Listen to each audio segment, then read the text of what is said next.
Are you afraid of dying? No, not at all. Do you think you go somewhere? No. The one thing I can't understand, I can't grasp my mind around, I feel when you die, there's just nothing. It's like when you're asleep and you're not dreaming. But I can't imagine nothingness lasting forever. What's the secret to a long life? I have no idea. To me, it's still been a short life. I hope it goes on a lot longer. I think being interested in what you're doing. I know my father, the poor guy, it was during the Depression and he was out of work most of the time. So his life was shorter, and it was because there was nothing really that he was doing that could interest him. But I think if you do what really excites you, it just keeps you going as long as possible. How do you keep the creative juices flowing to keep creating work over the years? I'm doing what I enjoy doing.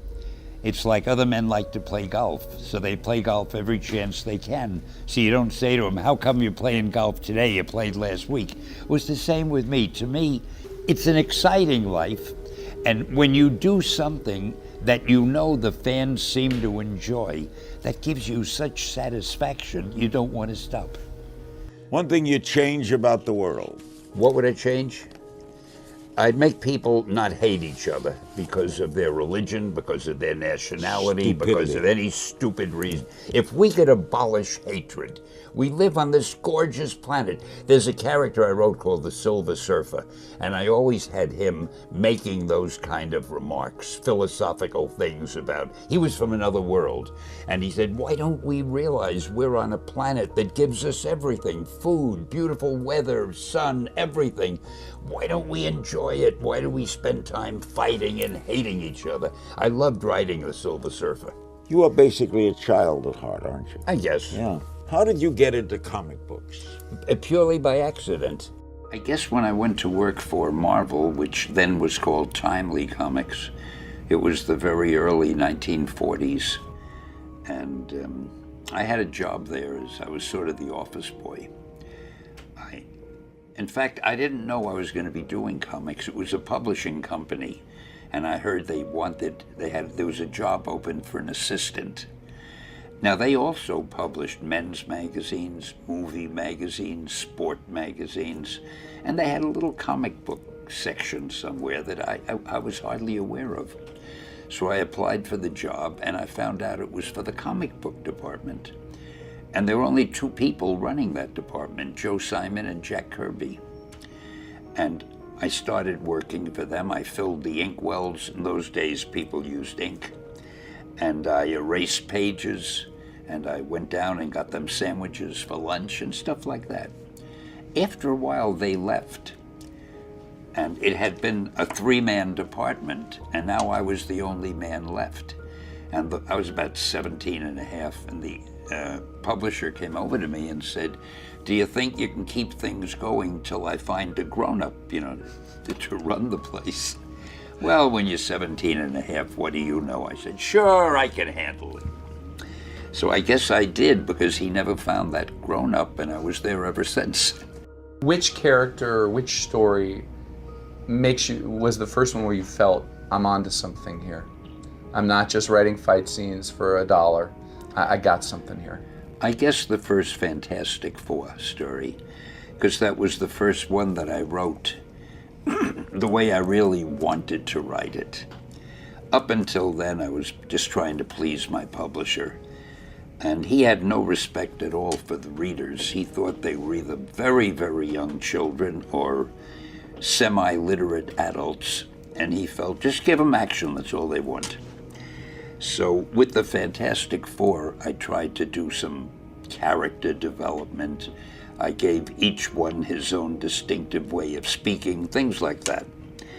And that was not what my publisher had wanted, and the reason I did it was I was thinking of quitting at that point, and my wife said to me, before you quit, why don't you get it out of your system? Do one story the way you'd want to.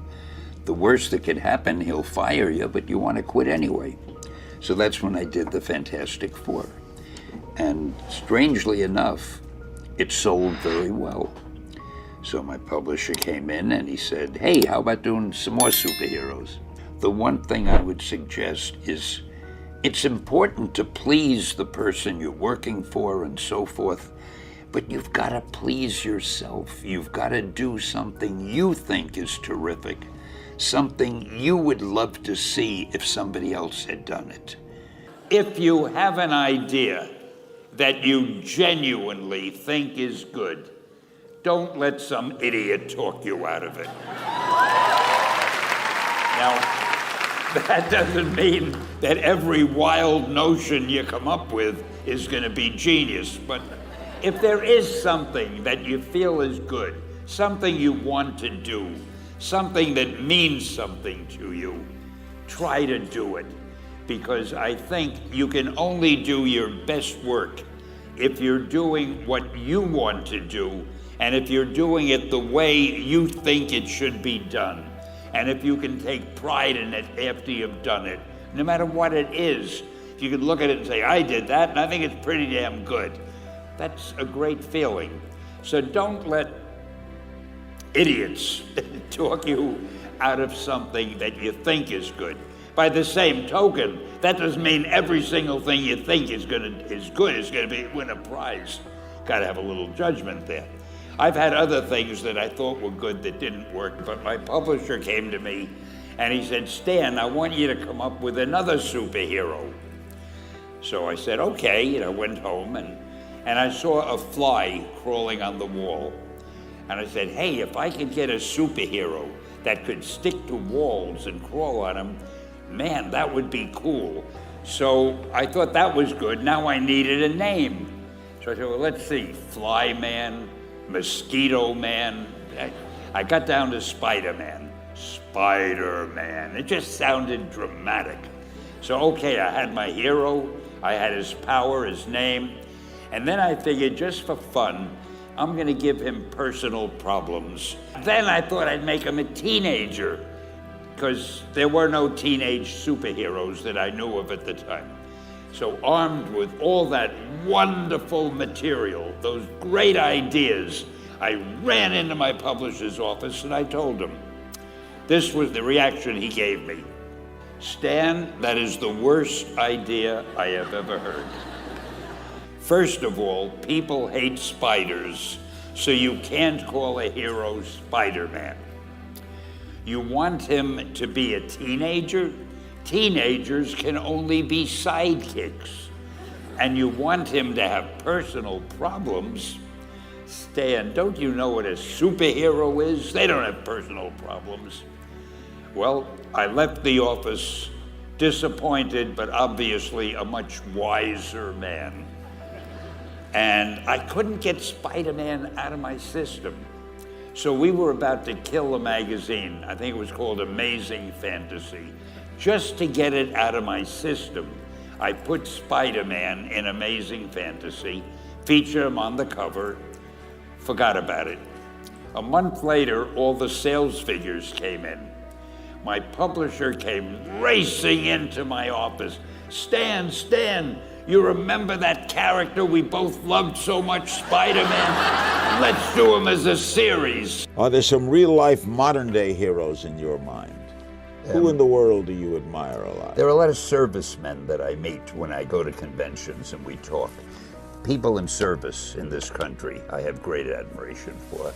I have great admiration for people who do anything well. I don't care whether it's writing or drawing a comic book or making neckties or athletics or anybody who does something well, I admire. Tell me about meeting Stan. Well, first of all, I love what you said, and let me just say to the family and to the legions of fans that I remember Stan as a true gentleman who had this glint in his eye. He's a creative genius. He thought outside the box. He created a whole universe that changed the lives of many people, mine included.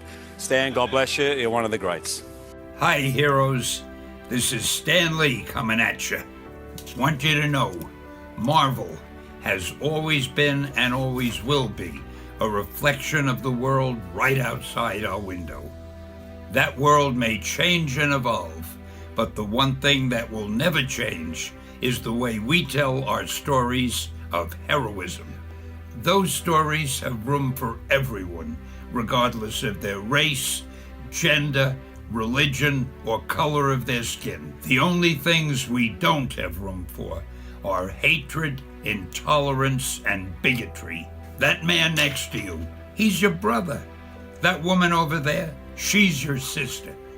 And that kid walking by, hey, who knows? He may have the proportionate strength of a spider. We're all part of one big family, the human family. And you're part of that family.